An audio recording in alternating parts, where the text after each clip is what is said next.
Chapter 1. The evening mist settled over Regent Square, turning the gaslights into hazy orbs of gold. It was the kind of London night where shadows stretched unnaturally long, whispering secrets to those who dared to look too closely. Inside the grand townhouse of Lord Willoughby, the atmosphere was quite different, warm, lively, and humming with the subdued elegance of the upper class.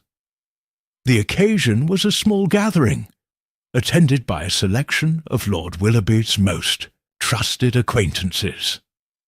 There were 12 in total, each sipping brandy or dry sherry, engaged in conversations that flitted between politics, art, and the latest scandal to grace the society columns. Lord Willoughby himself, a man of 60 with a severe expression and a silver pocket-watch he checked far too often, was at the centre of it all, entertaining his guests with a practised ease. Among the attendees was Miss Evelyn Harcourt, an actress of no small renown, known for her striking beauty and even sharper wit. Seated beside her was Captain Lionel Graves, a retired military officer with an imposing presence, whose face bore the weathered lines of a man accustomed to war and hardship. Across the room stood Mrs. Agatha Pembroke, a widow of considerable wealth, her bejewelled fingers resting lightly on a champagne flute. The guest list included the well-to-do, the intellectuals, and the enigmatic, each bringing their own subtle intrigue to the evening. At precisely 11:10, the clock in the drawing-room chimed, an antique, its tone deep and resonant.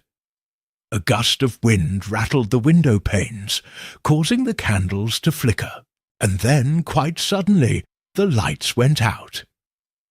There was a brief moment of silence, the kind that stretched just long enough to feel unnatural.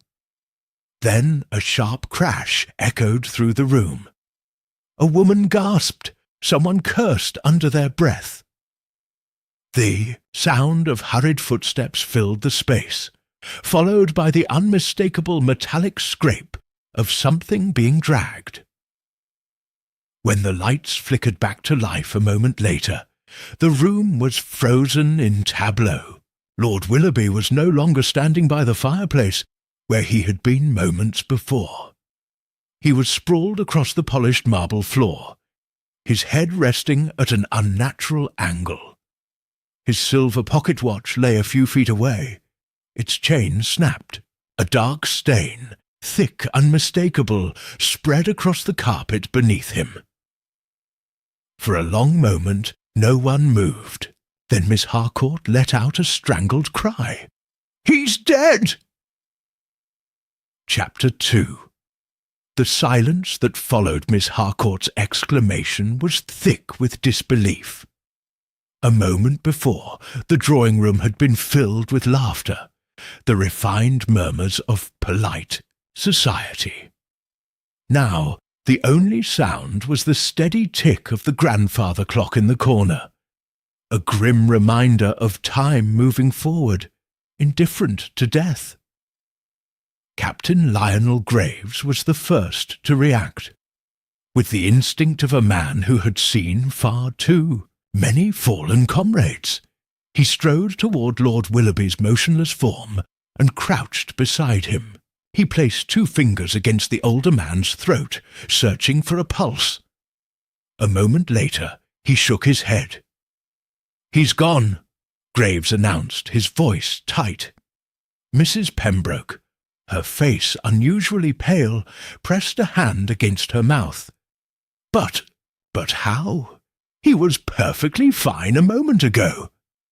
Evelyn Harcourt backed away from the body, her eyes darting about the room.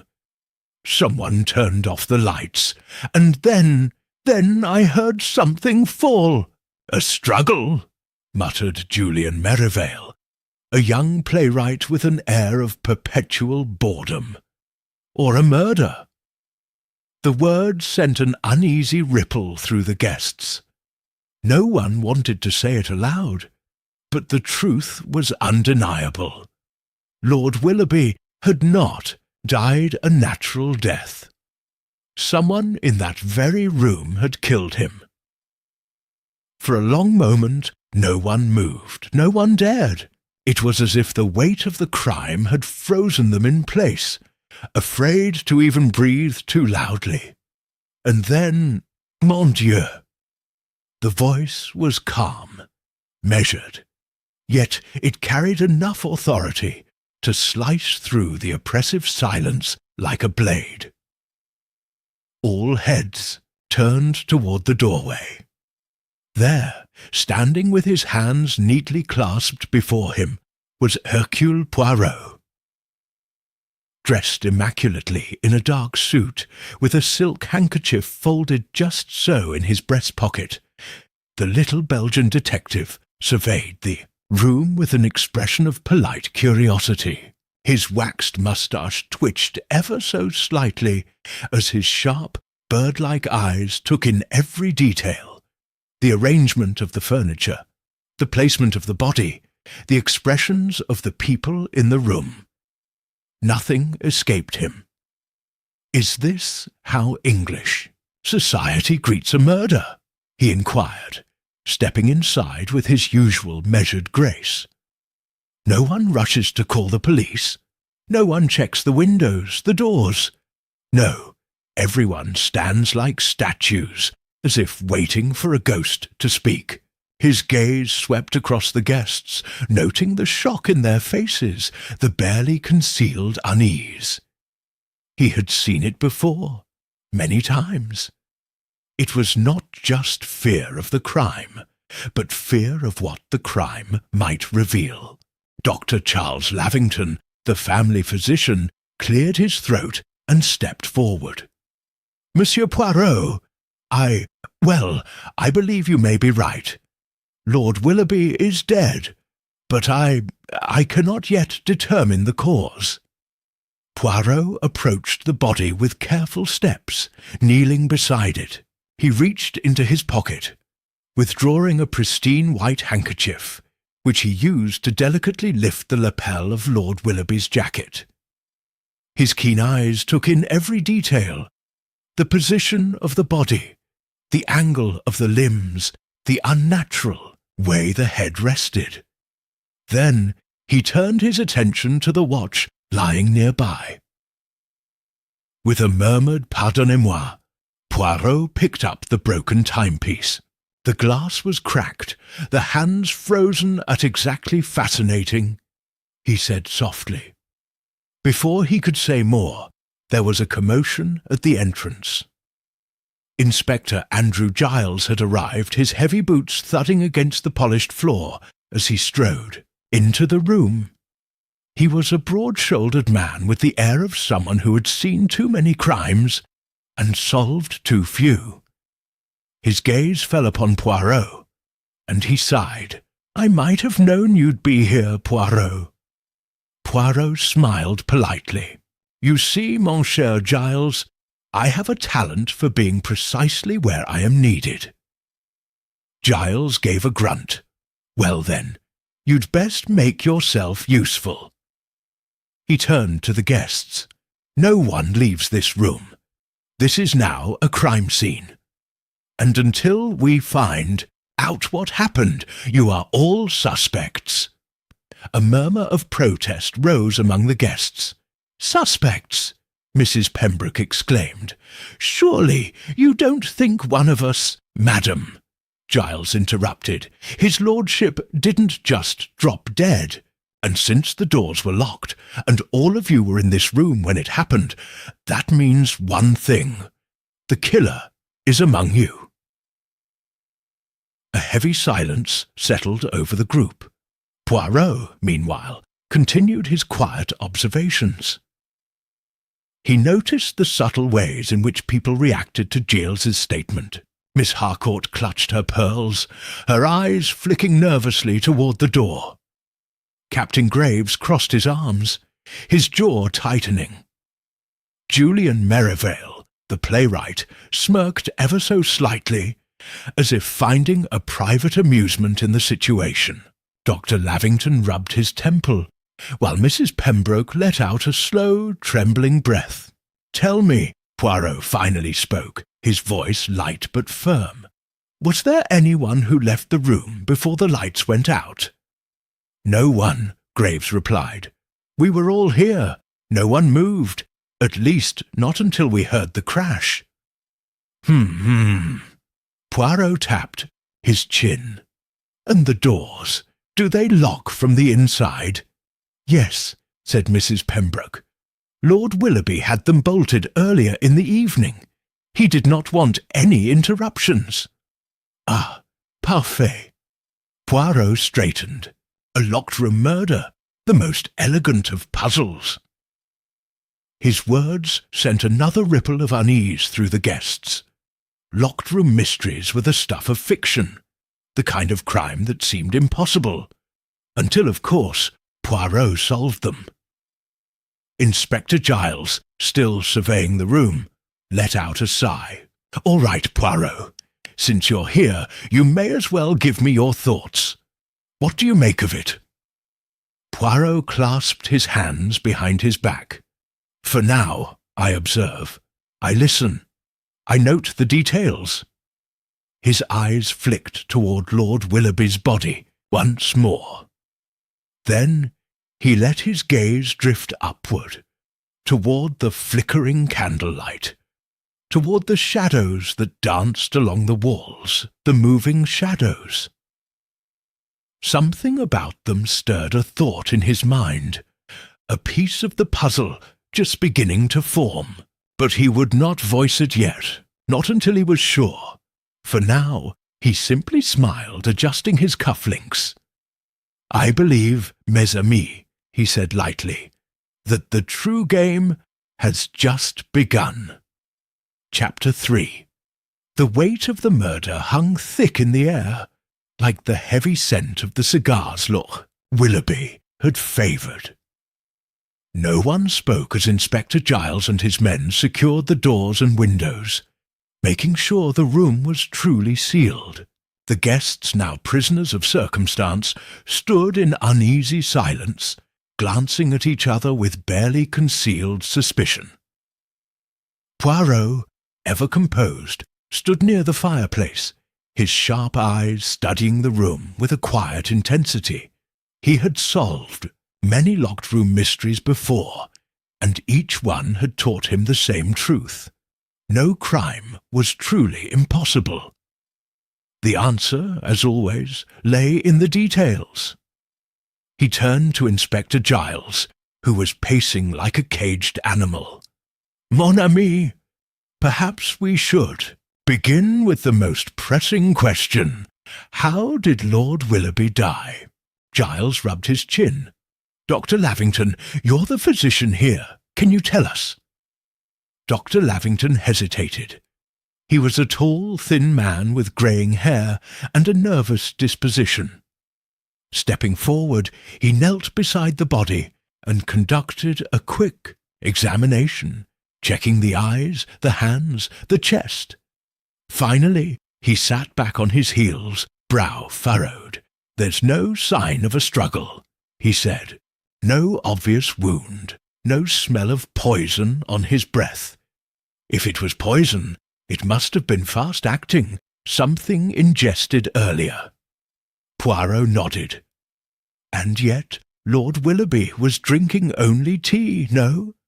And sharing the same food as the rest of you." Sir Harcourt, still clutching her pearls, nodded quickly. "Yes, we were all eating from the same platters."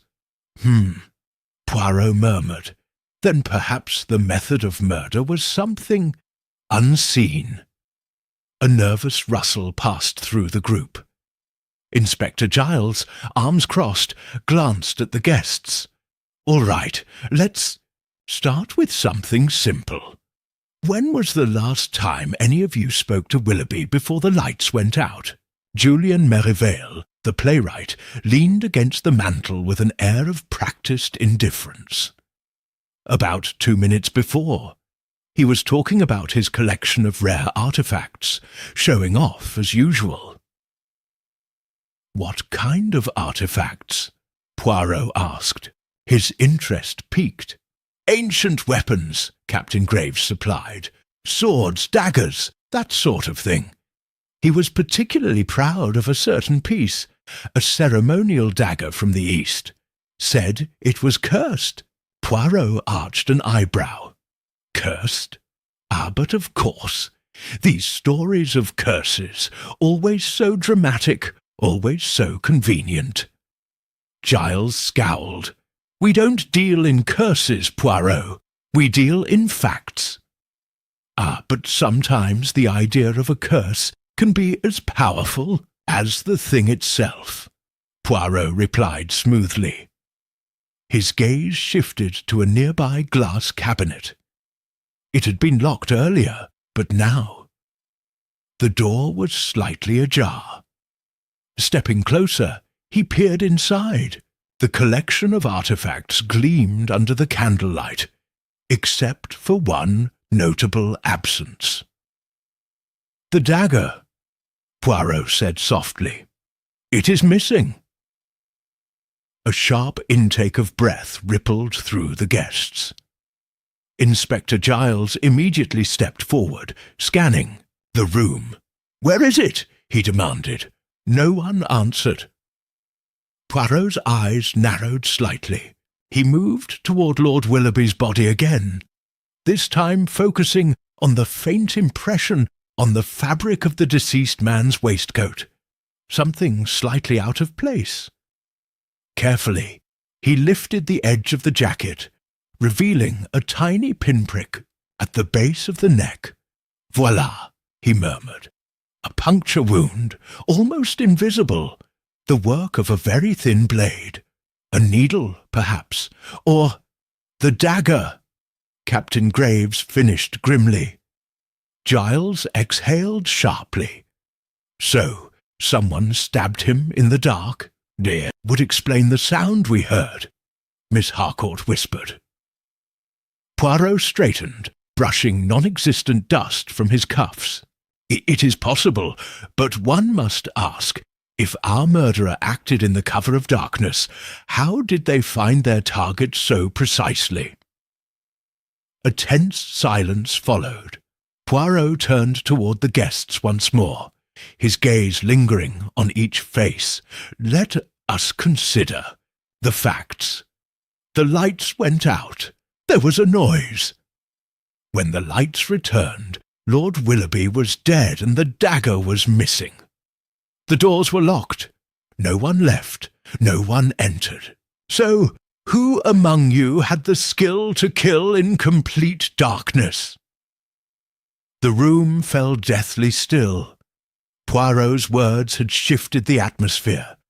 No longer was this a gathering of frightened guests. Now, each person was under scrutiny, their every movement a potential clue. It was Julian Merivale who broke the silence first. He gave a small dry chuckle. "Well, that's quite the dramatic question, Monsieur Poirot. I dare say the answer is obvious. Our dear Captain Graves is a soldier. Killing in the dark is rather his specialty, wouldn't you say?" Graves turned to him sharply, his jaw tightening. "If you're accusing me, Merivale, you'd best have more than just clever words." "Enough," Giles snapped. "No wild accusations. We'll investigate this properly." Poirot, however, was watching the exchange with great interest. "Non, non, let them speak. Sometimes in such conversations the truth reveals itself in the smallest details." Julian shrugged. "I was merely pointing out the obvious. Killing with precision in the dark requires skill. I write about these things, but I certainly wouldn't know how to do it myself." "But you knew about the dagger," Poirot pointed out. "Everyone knew," Julian countered. "Willoughby loved talking about it." Poirot nodded thoughtfully. Yes, but tell me, monsieur, do you believe in curses? Julian smirked. Only the ones I write. Poirot said nothing, merely tapping his chin.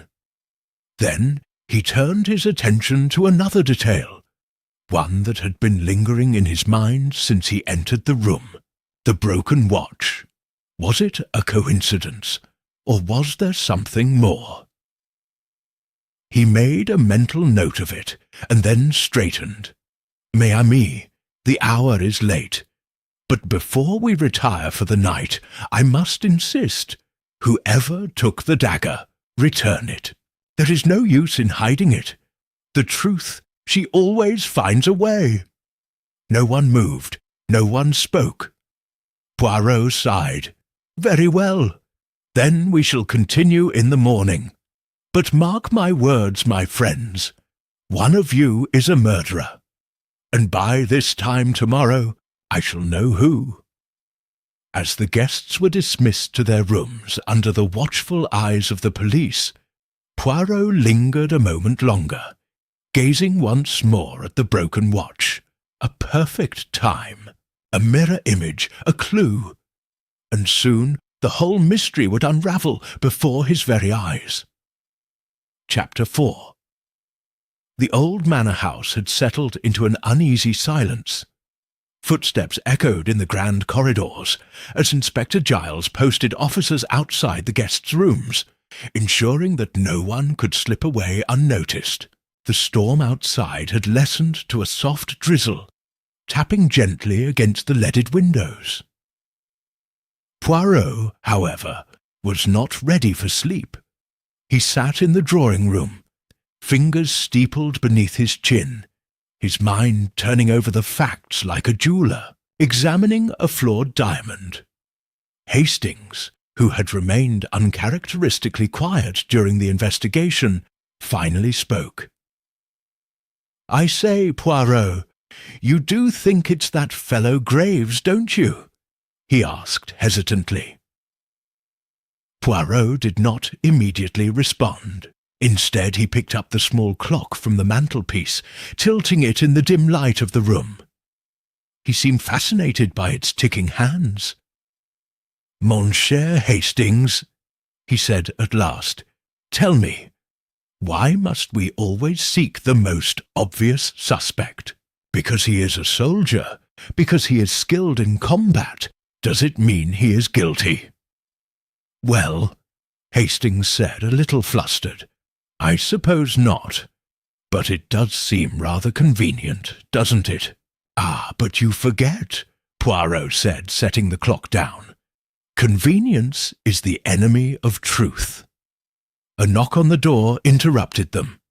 Inspector Giles entered, looking grim. "We've searched the house, top to bottom," he announced.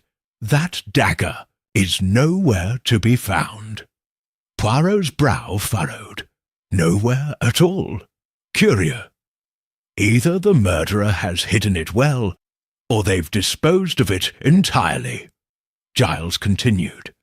But unless someone swallowed the damn thing whole, it's still somewhere. In this house. Which means, Poirot said softly, it was hidden before the murder was discovered. A deep frown creased Giles's forehead. "You mean the murderer planned ahead? Knew exactly where to put the weapon?" Poirot smiled. "But of course, this was not a crime of passion, my dear Inspector. It was calculated, timed perfectly to the blackout. The question is, how did our killer know precisely when the lights would go out?" Giles exhaled sharply. "That's the thing. The fuse blew. An accident." Poirot tilted his head. An accident or a carefully orchestrated move? Hastings shifted in his chair. "You mean someone sabotaged the fuse?" "Perhaps," Poirot said thoughtfully. "Or perhaps someone merely waited for the inevitable." Giles looked sceptical. "The power's been flickering all evening. Any one of us could have guessed it would go out."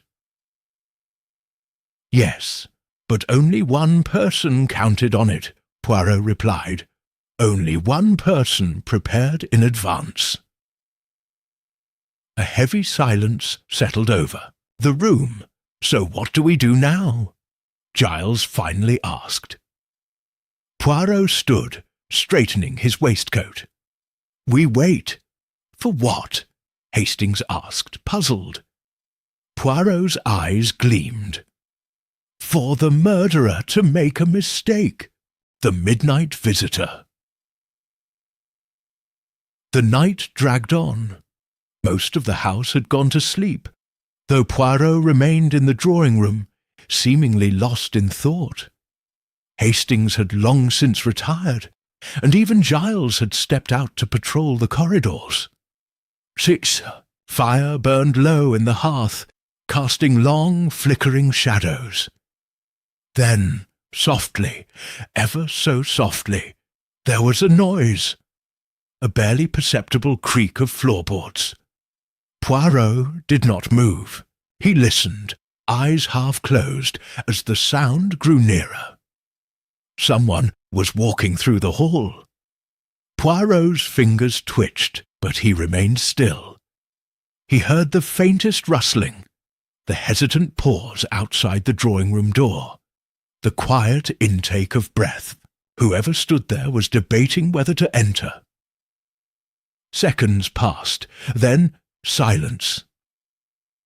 Poirot smiled to himself, a retreating footstep, a whisper of fabric. Whoever it was had changed their mind. Poirot rose silently and crossed the room.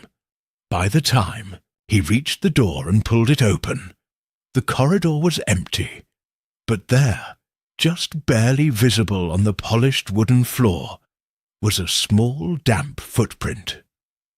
Poirot crouched, examining it closely. The size suggested a woman's shoe.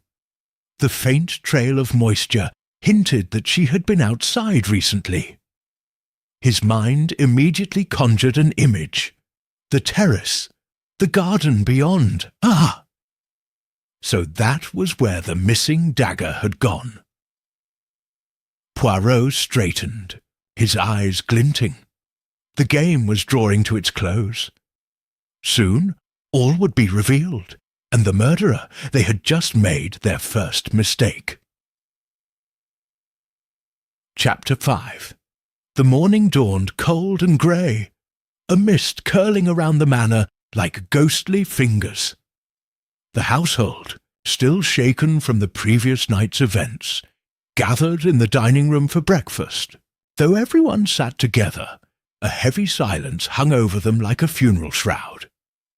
Poirot, as always, was immaculate, his moustache groomed to perfection.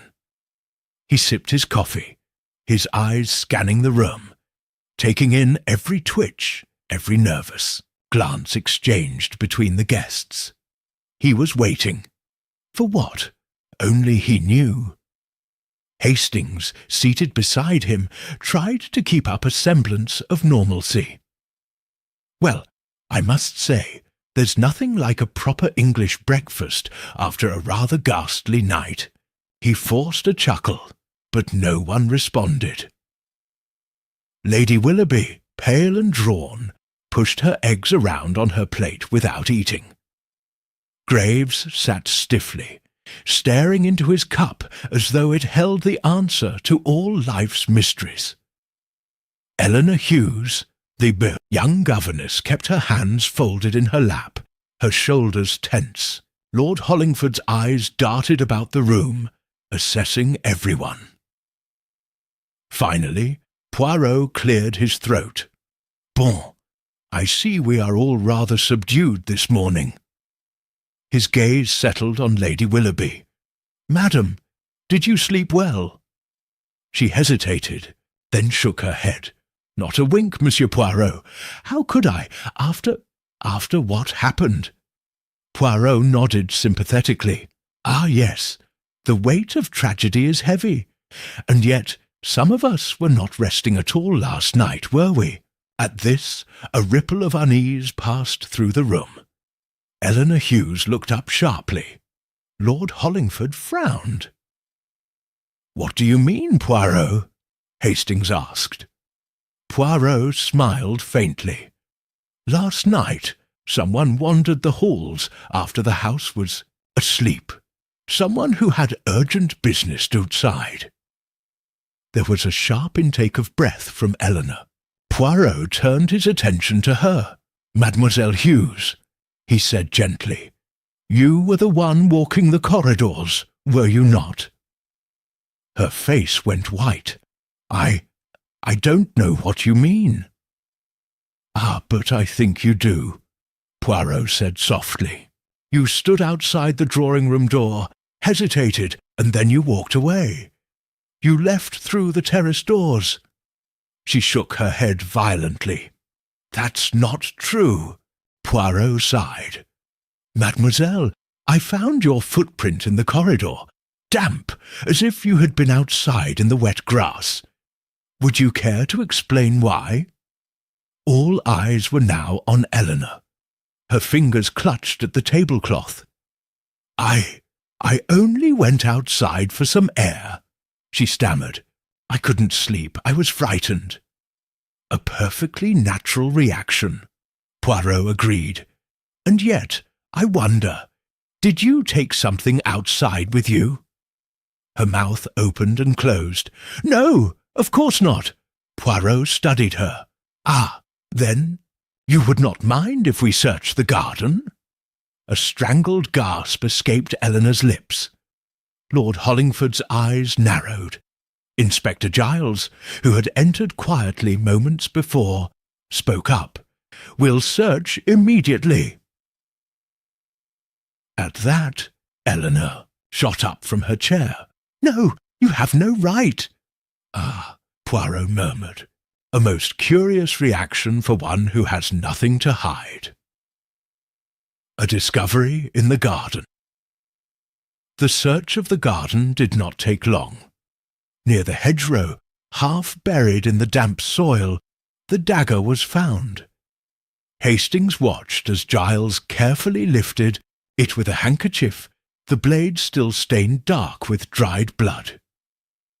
Poirot stood nearby, watching Eleanor Hughes, who was trembling. "Well, mademoiselle?" Giles demanded. "What do you have to say for yourself?" Tears brimmed in her eyes. "I didn't kill him." "Then why hide the weapon?" Poirot asked gently. She hesitated, her lips quivering. I found it," she whispered at last. "Where?" "In the library," she admitted, "after the murder." A murmur ran through the group. Hastings gaped. "But why didn't you tell anyone?" Eleanor wiped at her eyes. "I panicked. I thought they'd think I did it. I saw the dagger lying there, and I don't know what came over me. I picked it up and ran outside to hide it." Poirot nodded slowly. "Curieux, and yet I believe you." She looked up, startled. "But that does not mean you are innocent, mademoiselle," Poirot added. A strangled sob escaped her lips. Lord Hollingford scowled. "This is absurd. She's clearly the murderer. Let's be done with this." Poirot raised a finger. "No, my lord. This crime is more complex than it appears." Giles frowned. "What do you mean?" Poirot took a deep breath.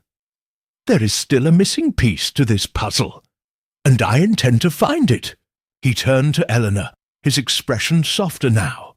"Mademoiselle, you may not be guilty of murder, but you have kept a dangerous secret, and I suspect you are not the only one." His gaze swept over the assembled guests, his little grey cells, working furiously. Somewhere in this house, the true murderer was watching, and soon, very soon, they would slip.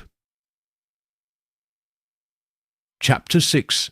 Hush had settled over Willoughby Manor, an air of dread clinging to its very walls. The discovery of the dagger had rattled everyone, but Poirot was unmoved. He sat in the drawing-room, fingers steepled, his mind constructing patterns only he could see. Hastings paced the room, his nerves frayed. "I say, Poirot, if Eleanor didn't kill Graves, why would she hide the dagger? It makes no sense." Poirot's eyes twinkled. "Ah, mon ami, but murder is not always a question of sense. It is a question of fear, of self-preservation, of secrets. Mademoiselle Hughes is guilty, yes, but not of the crime we seek to solve." Inspector Giles entered at that moment, frowning. "We've questioned Miss Hughes again. She insists she found the dagger in the library and panicked." Poirot merely nodded. "And have you considered, Inspector, that there is something most interesting in what she does not say?" Giles sighed. "I don't follow." Poirot leaned forward. "She found the dagger in the library after the murder. But we found the body in the study, no? How, then, did the weapon move?" Hastings blinked. "Good Lord, Poirot, you think someone moved it after the crime?" Poirot smiled faintly. "I know they did." "A second crime?" Before Hastings could react, there was a sudden commotion from the hallway. Footsteps thundered down the staircase, followed by a sharp scream. Poirot was already on his feet, his movements swift and precise. He strode into the corridor, where Lady Willoughby stood at the foot of the stairs, a hand pressed to her mouth. "What has happened, madam?" She could only point, trembling. Poirot followed her gaze, and his breath caught. At the top of the staircase, leaning against the banister, stood Lord Hollingford. His face was ashen, his hands gripping his chest. Then, without a word, he collapsed. Poirot rushed forward, kneeling beside him as Giles and Hastings caught up. "Mon Dieu," Poirot murmured. "He is alive, but only barely." Giles knelt beside them, feeling for a pulse. "He's been poisoned." Poirot's lips pressed into a thin line. "And so, mes amis, our murderer strikes again." Piecing together the puzzle Dr. Reynolds, the local physician, arrived within the hour. Lord Hollingford had been taken to his room, where the doctor worked to stabilize him. Poirot, however, had no time to wait. The drawing-room became their war room. The suspects gathered once more. Lady Willoughby dabbed at her temples with a handkerchief, her face pale. "This is madness. First Graves is murdered, and now Lord Hollingford is poisoned. We are being hunted like animals." Poirot raised a finger. "No, madam. We are being tested. The murderer is growing desperate." Eleanor sat stiffly, her eyes red-rimmed. "Do you think Lord Hollingford will survive?" Dr. Reynolds stepped inside just then. "He's weak, but he'll recover. Someone gave him a high dose of digitalis, heart medicine, but in excess it can be fatal." Giles scowled. "Then someone in this house had access to it." Poirot nodded. "Indeed. Tell me, doctor, was Lord Hollingford in the habit of taking such medicine?" Reynolds frowned. "Not that I know of." Poirot turned to Lady Willoughby. "Madame, did you keep any such medication in the house?" She hesitated. I do have some. My late husband suffered from heart troubles, and we never disposed of his medicines." Poirot's gaze sharpened. "Where do you keep them?" "In the upstairs cabinet." "But it's always locked." Poirot's moustache twitched. "Not locked well enough, it seems." A midnight visitor that night. Poirot and Hastings sat in Poirot's bedroom, waiting. The house was silent except for the occasional creak of the old floorboards. Hastings stifled a yawn. "Poirot, do you really think the murderer will strike again?" Poirot gave a knowing smile. "But of course, mon ami. The murderer is desperate, and desperation makes people careless." They waited. The grandfather clock in the hallway struck 1, then 2, then footsteps. Poirot's eyes gleamed in the darkness. Hastings barely breathed as they listened. The steps were careful, deliberate. They stopped just outside Lady Willoughby's room. Poirot gestured for silence and crept toward the door, Hastings close behind. The handle to Lady Willoughby's door turned. Poirot flung the door open. A figure in dark clothing froze in the lamplight, a small vial clutched in their gloved hand. Poirot smiled. "Ah, just as I suspected." The murderer had returned to finish the job. Chapter 7. The gasp that filled the dimly lit corridor was sharp and quick, but Poirot was unfazed. He merely tilted his head, watching as the shadowed figure hesitated, their fingers still gripping the vial of poison. "Parbleu," Poirot murmured. "You are bold, my friend, but you are not careful." With a swift motion, Inspector Giles lunged forward, grabbing the intruder's arm and wrenching them into the full glow of the hallway lamp. Hastings let out a startled exclamation. "You!" The figure stood motionless, breathing heavily. It was Dr. Reynolds. Lady Willoughby gasped, her hand flying to her throat. "Doctor? But you just saved Lord Hollingford's life." Poirot nodded gravely. "Ah, but madame, do you not see? A man who holds the power of life and death, he may choose either, and when he chooses both, it is most convenient, no?" The doctor did not struggle, his gaze darting between them as if measuring his next move. Giles tightened his grip. "Explain yourself, Reynolds." The physician's voice was steady, too steady. "You misunderstand, Inspector. I was merely checking on my patient." Poirot stepped closer, eyes gleaming. "With a vial of digitalis in your hands?" He shook his head. "Non, monsieur. You came to finish what you started." A tense silence settled over the group. Hastings, still reeling, spoke first. "Good Lord, Poirot, if Dr. Reynolds poisoned Lord Hollingford, does that mean he also killed Graves?" Poirot's expression was unreadable. "Patience, Hastings. The truth is always more tangled than it first appears." "Reynolds speaks. But can he be trusted?" The doctor was escorted to the drawing-room, where he sat stiffly in an armchair, surrounded by watchful eyes. Poirot settled across from him, hands neatly clasped. "Let us not play games, Doctor. You were found red-handed." Reynolds exhaled through his nose. "You assume too much, Poirot. I did administer digitalis to Lord Hollingford earlier, yes, but only in a controlled amount. I came to check on him, as any responsible physician would. The vial in my hand? Here was from my medical bag. I always carry it in case of emergencies." Giles scoffed. "A likely story." Poirot simply observed. "And yet, mon cher docteur, you were not in a hurry when we found you.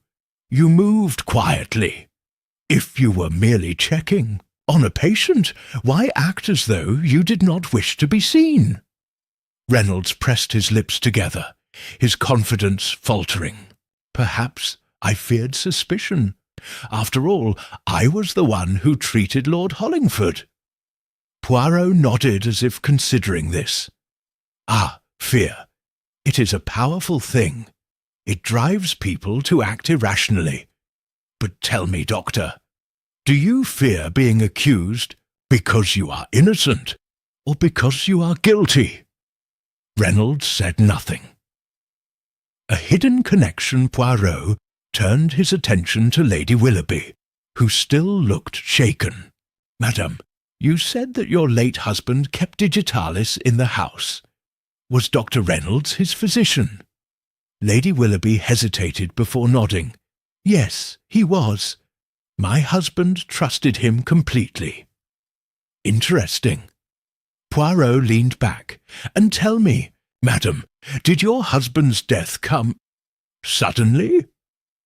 A pin-drop silence followed. Hastings stared at Poirot, realizing where his friend's thoughts had gone. Lady Willoughby's voice wavered.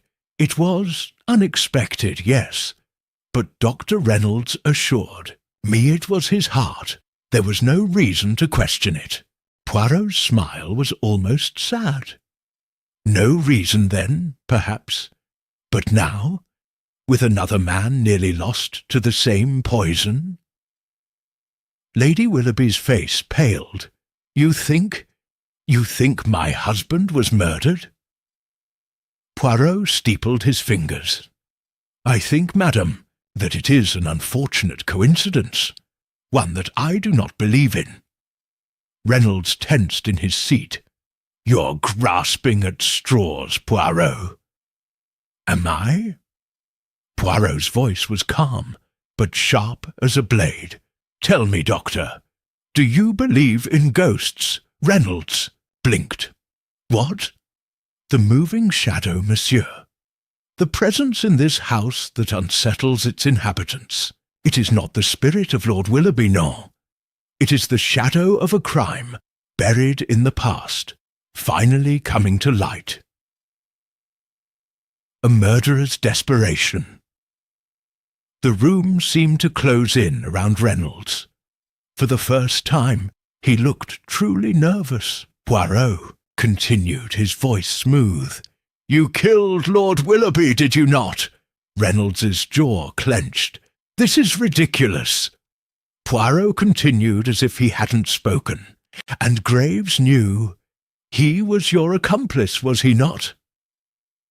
Hastings let out a stunned breath. "Good heavens, is that why he was killed?" Poirot's eyes never left Reynolds. "Ah, mon ami, I do not believe Graves was an accomplice. No, I believe he discovered the truth, and that is why he had to die." Reynolds shot up from his seat, his eyes wild. "This is insane. I did no such thing." Poirot stood as well, his tone sharpening. "You murdered Graves because he knew what you did to Lord Willoughby. And then, when Lord Hollingford began asking too many questions, you tried to silence him too." Reynolds took a step back, fists clenched. "You have no proof!" Poirot's voice was like steel. "I have logic, I have motive, and, Doctor, I have one final question." Reynolds stilled. Poirot's eyes burned into him. "Where were you the night of Lord Willoughby's death?" The silence stretched unbearably. And then Reynolds bolted. "Stop him!" Giles roared, lunging after him. Hastings followed, and the sound of pursuit thundered through the manor. Poirot remained where he was, watching the empty space where Reynolds had stood. His voice was soft, almost regretful. "It is always the same," he murmured. "The guilty man always runs." A web of deception unravelled downstairs. The struggle was brief. Reynolds was strong, but not strong enough to escape Giles and Hastings. But the two men wrestled him to the ground in the grand foyer, the doctor's breath coming in ragged pants. Poirot arrived moments later, stepping lightly down the staircase. "Ah, Doctor," he said, almost sympathetically, "you have made things worse. For yourself." Reynolds glared up at him. You can't prove a damn thing." Poirot merely smiled. "Ah, but that is where you are wrong, mon cher docteur. You see, your motive is clear. Your actions betray you. And now, with your attempt to flee, the jury will need little convincing." Reynolds' shoulders sagged. His voice was barely a whisper. "Damn you, Poirot." Poirot straightened his cuffs. "Ah, non, monsieur. Damnation belongs only to those who take the lives of others." Giles pulled Reynolds to his feet. "You'll hang for this."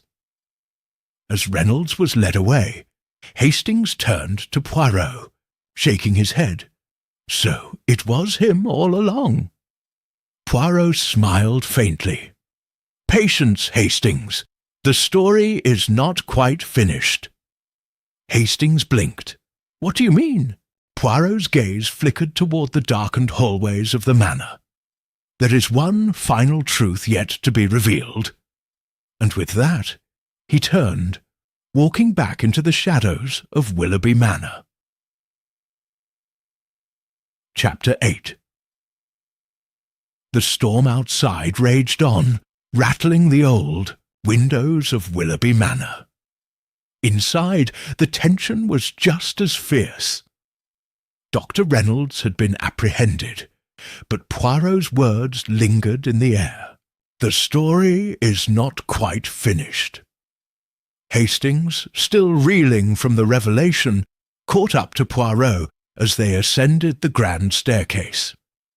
"Poirot, I don't understand. We've caught the killer, haven't we? Reynolds poisoned Lord Willoughby and tried to kill Lord Hollingford. He murdered Graves to silence him. What else is left?" Poirot didn't break stride. "Ah, mon ami, you are too quick to close the book. But tell me, does it not strike you as odd that Graves died the way he did?" Hastings frowned. "He was pushed from the balcony." Poirot nodded. "Oui, a brutal, clumsy method for a man who otherwise preferred poison. Does it fit the hand of Dr. Reynolds?" Hastings hesitated. "You think someone else was involved?" Poirot stopped before the door to the library. "I do not think, Hastings. I know." With a firm push, he entered. The room was dimly lit by the dying fire, casting flickering shadows across the dark wood. Seated in one of the high-backed chairs, her expression tight with unease, was Lady Willoughby. She looked up as they entered, her hands tightening around her silk robe. "Monsieur Poirot," she said, her voice carefully controlled, "has the matter been settled?" Poirot studied her for a moment before speaking. "Madam, I have a question, one that I believe only you can answer." She arched a delicate brow. "Oh?" Poirot stepped closer. "Did you know that Graves was investigating your late husband's death?" Lady Willoughby inhaled sharply but recovered quickly. No, of course not. That's absurd." "Absurd?" Poirot echoed. And yet he was. He had begun to suspect that Lord Willoughby did not die of natural causes. Her fingers twitched. "And what does that have to do with me?" Poirot's gaze was unwavering. "Everything, madam, because I believe you knew the truth long before Graves did." The last puzzle. Peace Hastings stared, stunned. "Poirot, surely you don't mean Lady Willoughby had something to do with it?" Poirot exhaled softly. "Ah, Hastings, the heart is a curious thing, is it not? It leads people to act in ways they never imagined possible." He turned back to Lady Willoughby. "Madame, you were the perfect grieving widow. But grief can manifest in many ways. In some, it brings sorrow. In others," he paused, "it brings relief." Her expression darkened. You're treading dangerously, Poirot. He stepped closer, perhaps. But the truth, madame, it does not care for danger. And the truth is this. You knew that Dr. Reynolds had murdered your husband, and you let him do it. The room went deathly silent. Hastings gasped, "Poirot, that's impossible." Poirot finished, shaking his head. "No, Hastings, it is the missing piece.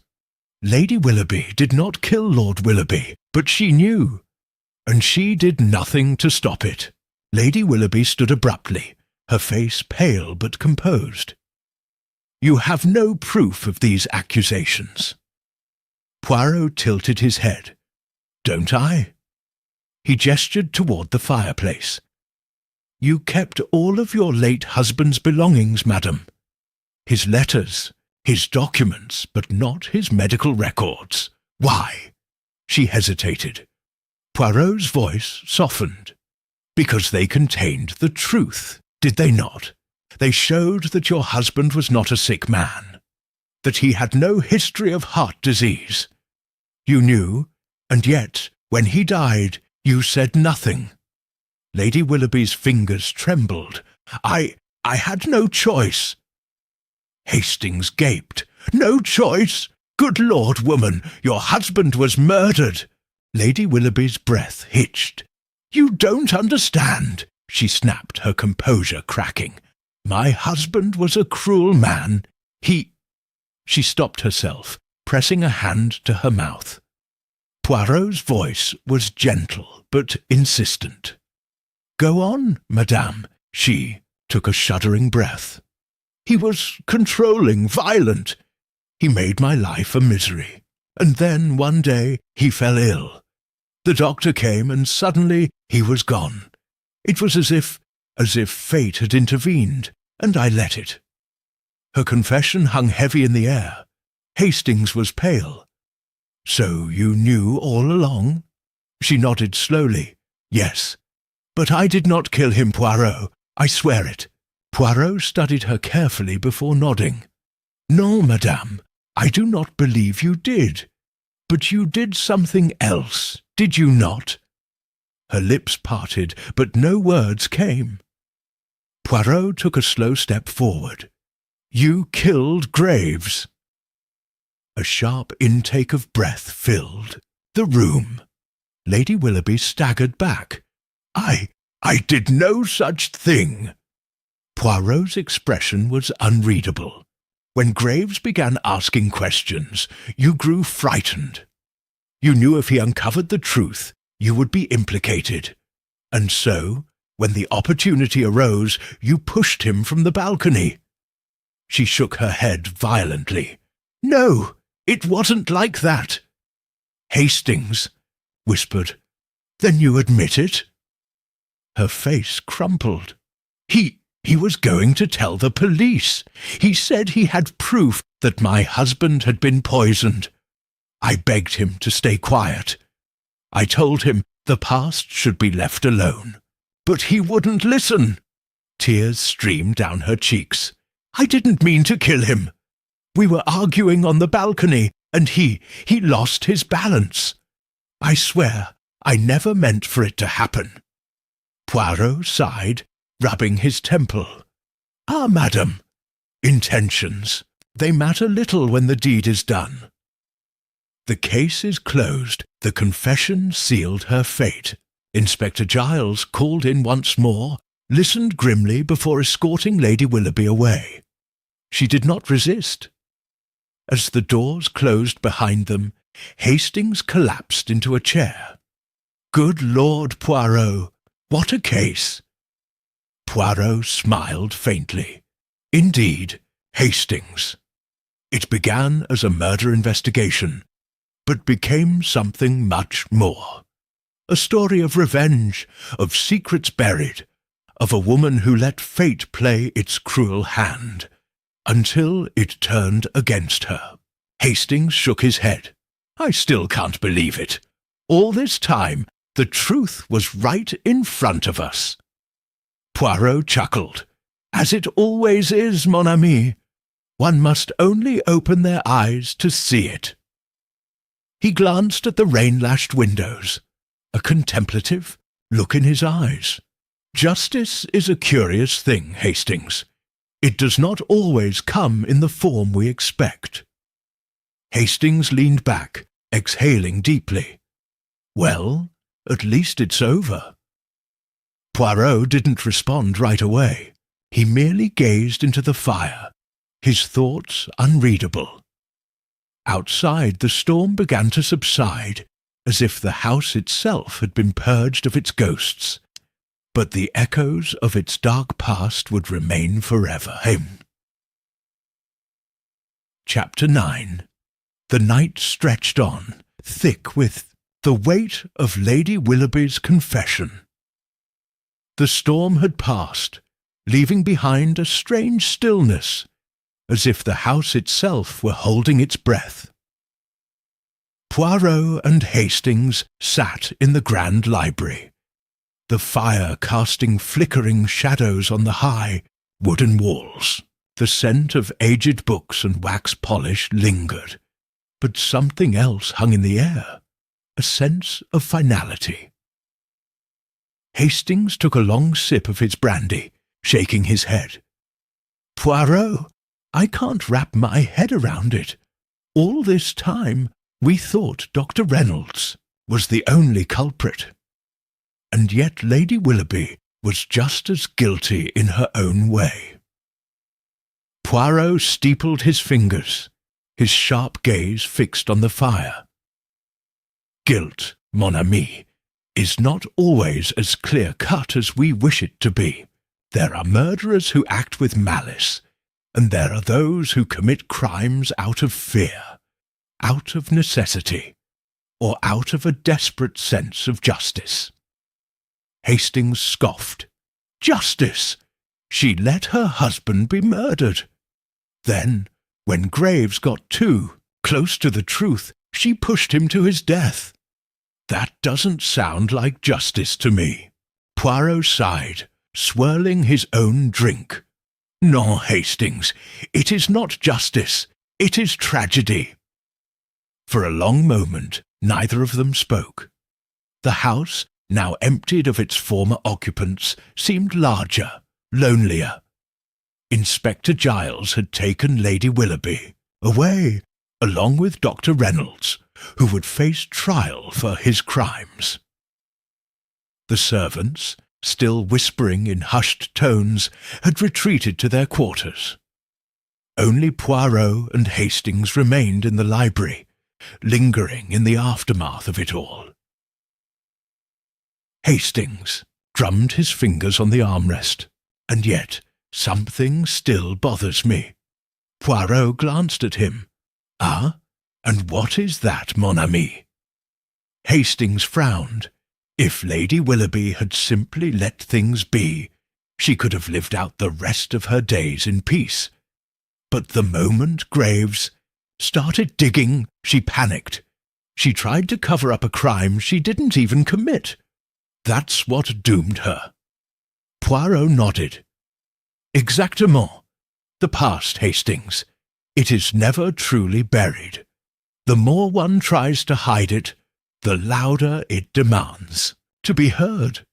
Hastings sighed. And to think, all this started because of a simple will. Lord Willoughby's inheritance. If there hadn't been any dispute over his estate, none of this might have come to light. Poirot's moustache twitched slightly. Ah, but mon ami, such is the nature of greed. It brings out secrets that were meant to stay hidden. It uncovers truths that many would rather forget. A long silence stretched between them. Then Hastings leaned forward. But tell me, Poirot, do you think Lady Willoughby was truly a bad woman? Poirot's expression softened. No, Hastings. She was a woman who made a choice, one that she believed would grant her freedom. But in the end, freedom built upon silence is no freedom at all. Hastings exhaled, shaking his head. "I suppose you're right." Poirot stood up, brushing invisible dust from his sleeve. "Come, Hastings. It is late. The case is solved, and we must prepare to leave. In the morning." Hastings followed suit, setting down his glass. "Where to next, Poirot?" Poirot gave him a small, knowing smile. "Wherever the next mystery calls us, mon ami. The world is full of secrets yet to be uncovered." And with that, they left the library behind, leaving Willoughby Manor to its ghosts, its past, and the silent echoes of justice served. Chapter 10. The morning sun cast long shadows over Willoughby Manor, its golden light filtering through the towering windows. The storm had passed, leaving behind a crisp, clear day, one that seemed almost indifferent to the tragedies of the night before. Poirot stood by the grand staircase, his small, neat frame immaculate as ever. He adjusted his cuffs, his moustache twitching as he surveyed the now empty hall. Inspector Giles had left before dawn, taking both Lady Willoughby and Dr. Reynolds into custody. The house, once filled with whispers and deception, now felt hollow, as if mourning the weight of its buried secrets. Hastings, standing by the door with their luggage, let out a sigh. "Well, that was quite the affair, Poirot. I still can't believe Lady Willoughby kept her silence for so long. If Graves hadn't started investigating, the truth might never have come to light." Poirot nodded, his gaze distant. "Oui, mon ami. But the truth, how do you say, has a way of making itself known. Even when buried, it seeps through the cracks demanding to be heard." Hastings frowned, shifting his hat under his arm. "Still, I can't help but feel sorry for her.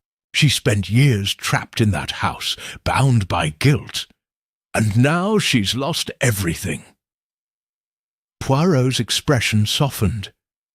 She lost it the moment she allowed her conscience to be silenced. A silence passed between them before Hastings cleared his throat. "And Dr. Reynolds? I must admit, I never suspected him at first. He seemed so professional." Poirot smirked slightly. "Ah, but professionalism is no shield against ambition, mon ami. He saw an opportunity to rid himself of an obstacle, Lord Willoughby, and he took it. But he was careless. The truth was always there, waiting to be seen."